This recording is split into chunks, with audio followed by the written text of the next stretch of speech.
Hi guys, we are back again with episode 15 of Cocktails with the Crew. My name's Jessica Talzak. I'm with Republic NOLA. This is my co-host. I'm Jessica Burke with New Orleans Weddings Magazine. Yeah, and so today's episode is going to be talking about thinking outside of the box and doing unique things when it comes to your wedding day. Exactly. So the first thing is always our cocktail of the day. So today we're doing a little bit of a play on a pina colada. So it's thinking outside the box. Have a little fun. Yeah, we're going bananas. We're going bananas. So this drink we're calling Bananas Over You, since all of our drinks kind of go with that, wedding and romance theme. Of course. So this one has Old New Orleans rum, their crystal rum, which is a locally made product, which we love to always highlight. Mm-hmm. And then we're using Cocoa Real. It's a cream of coconut product, so this is dairy-free. So, doesn't hit a lot of those food allergies while also providing like a really great cocktail base.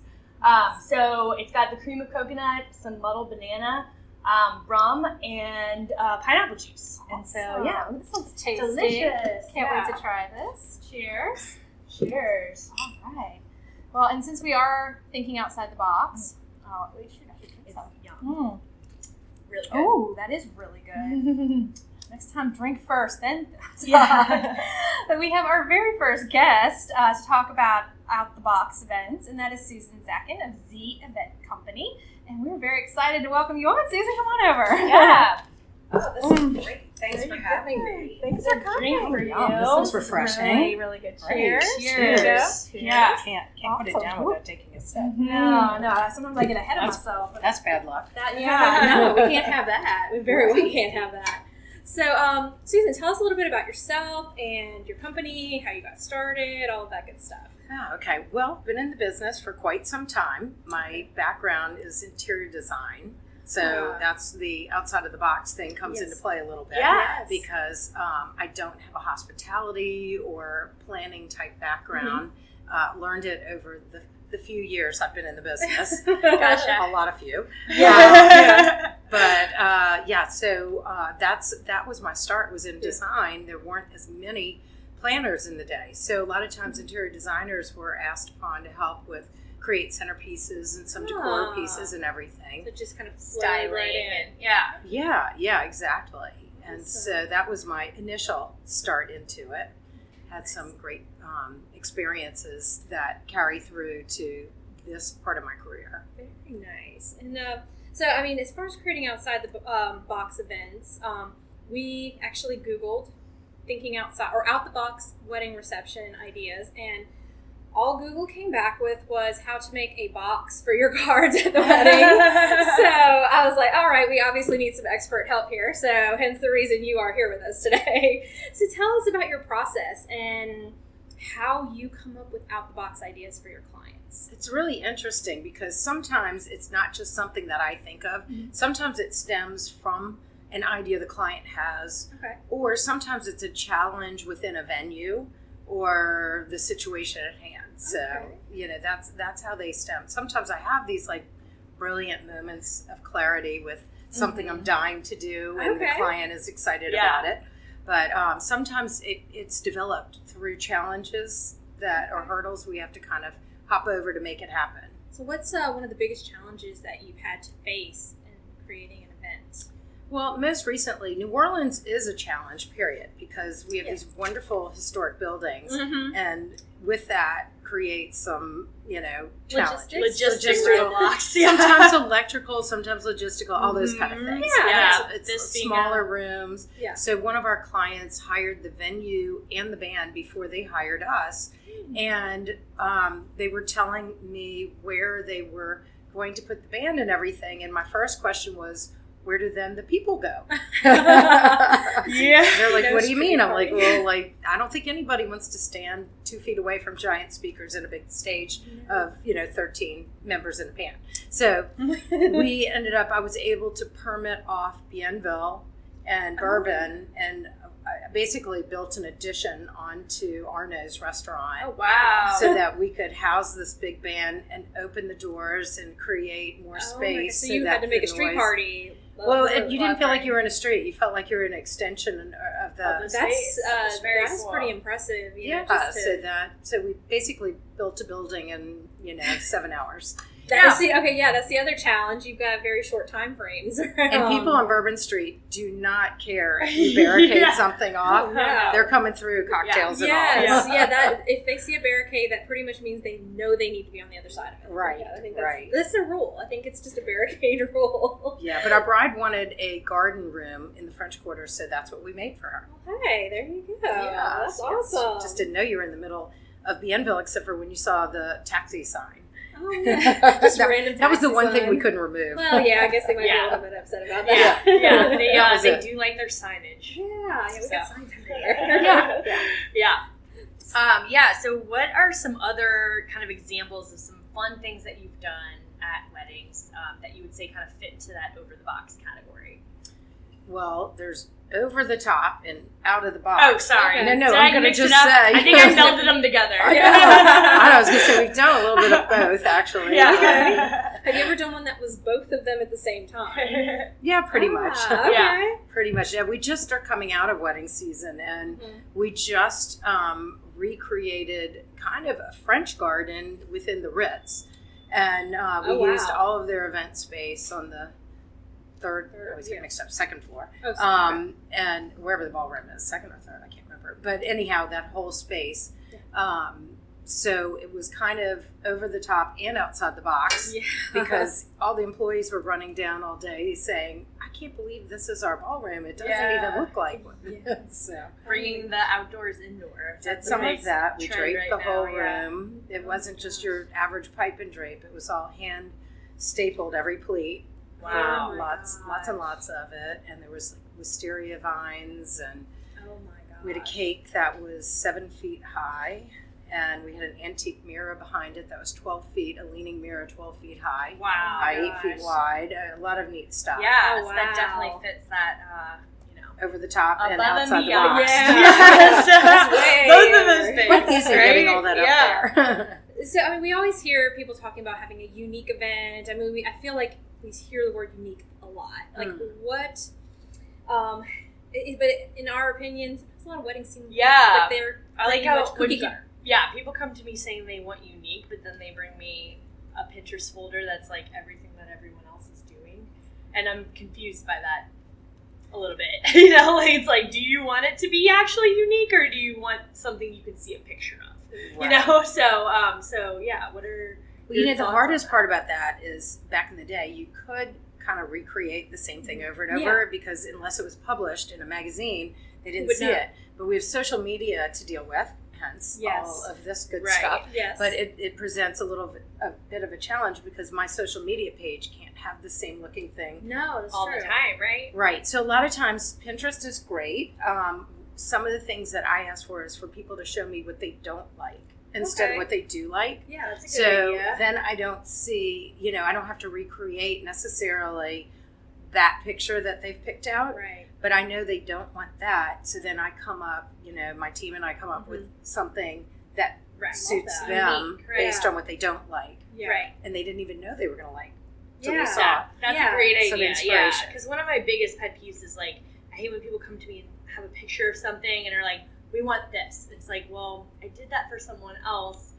They probably won't appreciate it if I copy their exact thing, So it's like you have to come up with something completely new while still getting that same vibe. But I love the idea of asking them for something they don't like. Right. That's a great spin on it, for sure. Awesome. Yeah, sometimes that's easier because they're not quite sure what they do like, but they have some definite feelings about what they don't. Oh yeah, they will be able to tell you point blank. I hate the color orange. Don't have it anywhere near me. Yes. So on that note, are there any rules that you cannot break when it comes to planning and designing an event or a wedding specifically? Well, I mean, I'm always very mindful of the venue that we're in because that's their house. And even though we do things that are over the top and outside the box sometimes, we're always very careful to not do something that they would not want to happen in there. So that's one rule.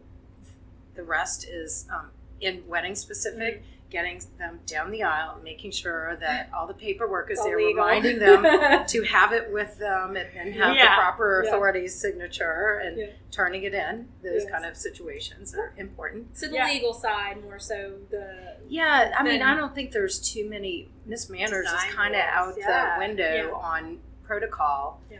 I was with a bride and a bride today doing site visits, and we were kind of creating what was going to go into their ceremony. And, you know, that's what we said. There's no particular rule. If you want your mom to walk you down the aisle, that's fine. If you want this to happen, that's fine. We'll make that happen. Yeah.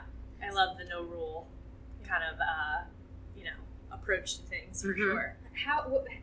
I'm sure you've broken the rules insofar as we have none, very many. But how can you break some rules? Like how have people you've worked with broken the rules and that you really loved? Well, a lot of times, we can get permission to do things if you are respectful about how you go about doing it. So if it's not something they've done before, they're very nervous to allow it. But I think that using some etiquette into how you ask and who you go to is helpful in the situation. Yeah, if you want to try something new. And then I would assume like a reputation, you being in the event industry, as long as you have that, would carry a lot of weight with... Yeah, they tend to trust us a little bit more because we have a solid reputation. Yeah.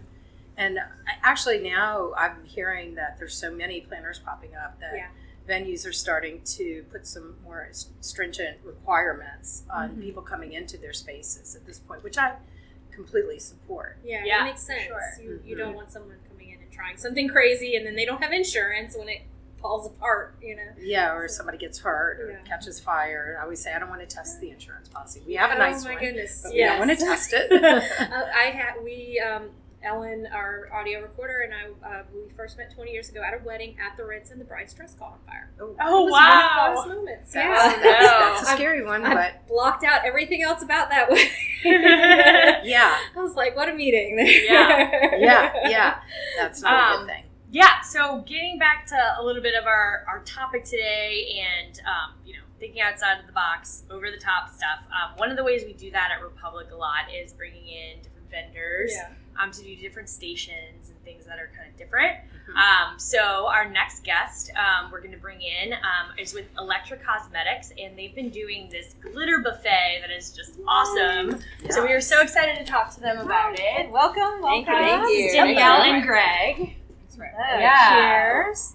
There you go. Cheers. Cheers. Cheers. So welcome. Please have a seat. Banana, I like that.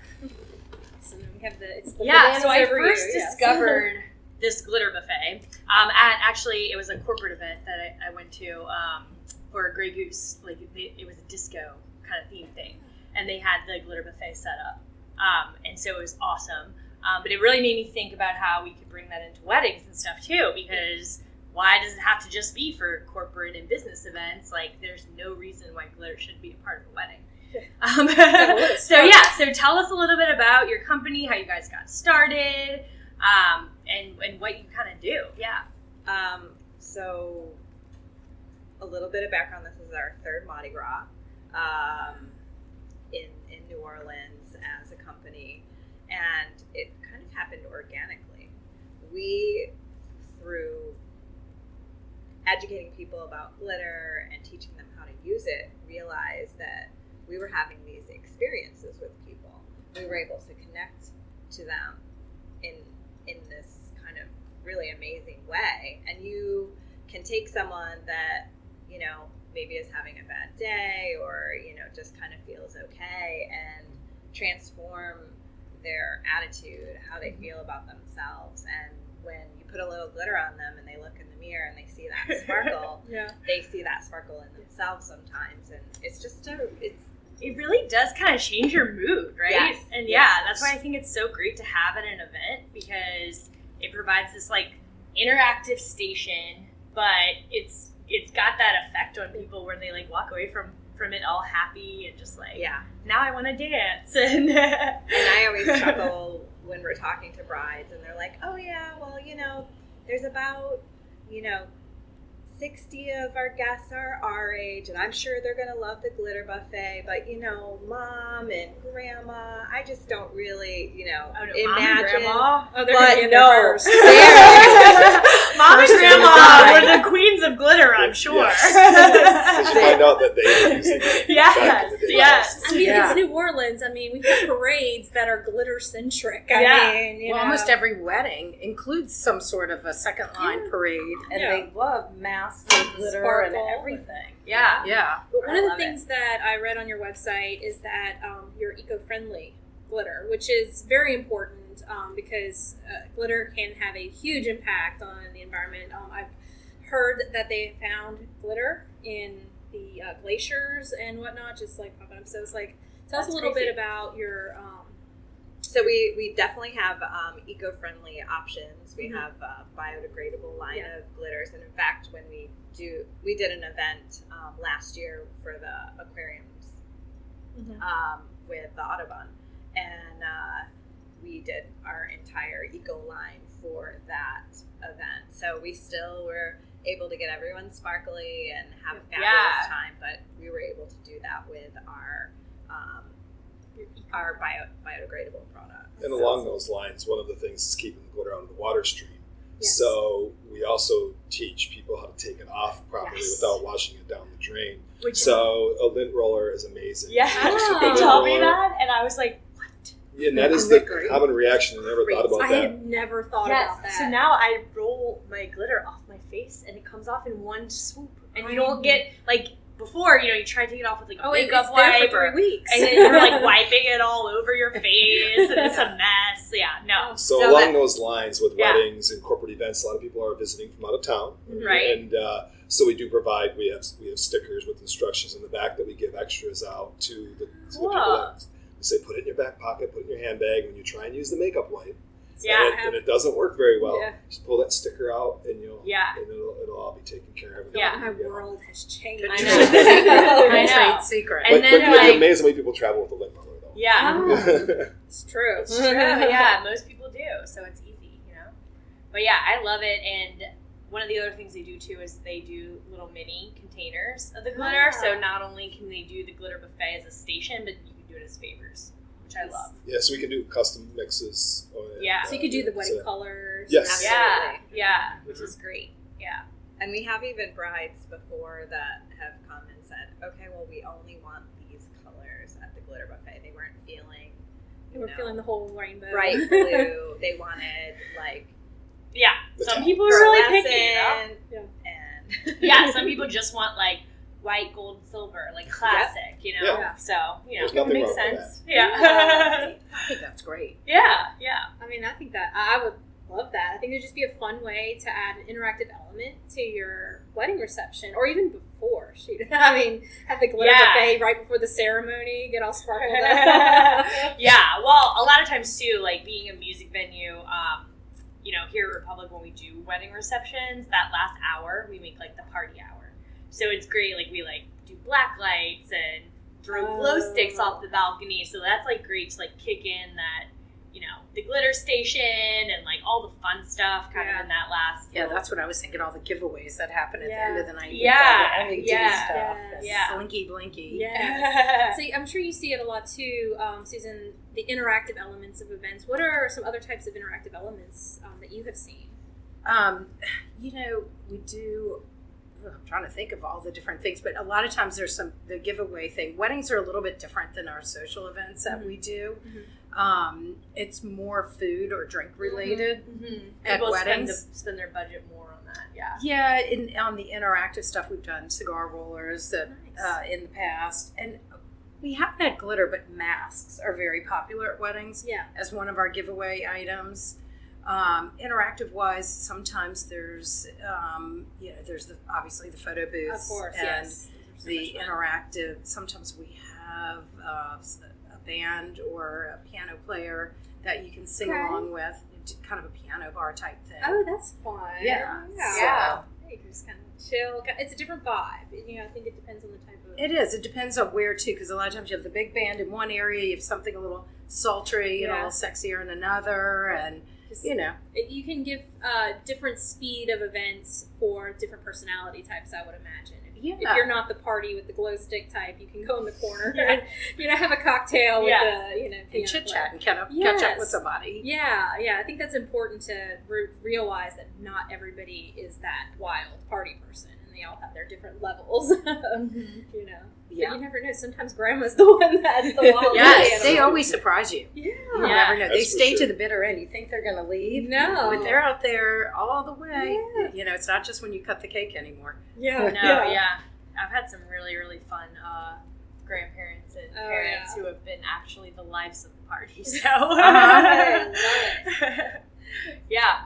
So, with the glitter buffet, what made you think, let's go to weddings and do a different event? We actually, it was probably when we were at, I think, the champagne stroll. We actually had brides that were like, would you come do this at our wedding? Oh. We were set up for the champagne stroll on Magazine Street, and we're like, of course we would. Yeah, why not? Yeah. I wouldn't have even thought about that. Like, I love okay, it. hey, new It is marketing. 100% something. When it was first mentioned, then immediately after that, I'm like, we have to do weddings. It's going to be so much fun. Oh, yeah. And so we started working on booking weddings and events. How long has that been? It's been probably a year and a half now. So y'all, you just accelerated fast. Yeah, it all It's kind of growing. started because we're a cosmetics company first and foremost. So what Danielle was talking about, that experience, when we're out there working at the events, we do events pretty much every weekend and most days of the week for our cosmetics brand. So we're really good at getting these installations set up, being responsible, making sure that everything is taken care of. But the thing is that like what Danielle was saying with the people coming up, it was like, oh my God, we need to do this for weddings. People are just demand. Yeah, it's just supply and demand really at that point. And I could see people just loving this idea. So I'm excited for you guys. I guess the trendsetters. I'm actually excited about it too. I look forward to bringing it into one of ours. Yeah, I definitely will be. I'm assuming, I know you travel, Susan. I'm assuming you will travel and bring the sparkle everywhere. Is that? Yeah, absolutely. So a few weeks ago we were in Los Angeles at RuPaul's Drag Con. Oh, cool. So we definitely do some larger installations as well. Not necessarily wedding in that category, but we will. Right. But hey, you're capable of it. Of course. And New Orleans being such a destination wedding market, I'm sure it's not hard to just book out weddings on weddings. So we prefer to stay here because it's Yeah. It's a little easier. Yes. Yeah, definitely. This was awesome. Yeah. I'm really excited. Can you tell us, Susan, where our followers can find you on social media if they would like to follow you? Yes, sure. At Z Event Company on Instagram. Okay. Twitter is at Z Event Co. Okay. And Facebook, Z Event Company. Alrighty. And our sister company, the Event Glossary. Yes. It's so we have a curated list of venues and vendors. Okay. It's search a booking and pay for it all on one website Oh, when you don't awesome. need full service planning like the event offers. Oh, that's awesome. So Very cool. not a spot for everybody, but That's perfect. and there's websites for both zeventco.com Okay. and eventglossary.com. Wonderful. And then And then you can find us at on Instagram, primarily Instagram, at Elektra with a K _cosmetics. And then if you want information for the events, glitterbuffet.com. Glitterbuffet. That's That's easy. Glitterbuffet.com. Yeah. It's easy enough there. Yeah. Awesome. Well, Thank this you. is great. Thank you guys so much for coming Yeah, today. thank you so much. Thanks for Cheers. having us. Awesome. Yes. Thank you, and cheers to everyone. Cheers. Cheers. This is fantastic. This this drink is is good. Cheers. It's really refreshing. We went bananas and Yep. and we're so glad everyone joined us again for episode 15 of Cocktails with the Crew. We hope to see you back next time, and please remember to rate us on iTunes, Stitcher, YouTube, all those good places where you might be listening and or watching. We are looking forward to having you back again for the next episode. Cheers!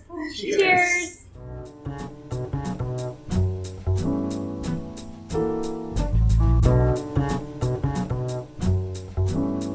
Cocktails with the Crew is a New Orleans Weddings Magazine production, filmed on location at Republic NOLA in New Orleans Warehouse District, featuring host Jessica Talazak, Director of Special Events for Republic NOLA, and Jessica Burke, publisher of New Orleans Weddings Magazine. Audio recording by Ellen Kramer. Video by Brian Jarrow. Theme music Blues Genius by Steve Fox. Copyright 2019, New Orleans Weddings Magazine. Grab a copy of the latest edition of New Orleans Weddings Magazine at a store near you, or have a copy mailed to you. Visit thenowbride.com and click on Get a Copy. That's thenowbride.com.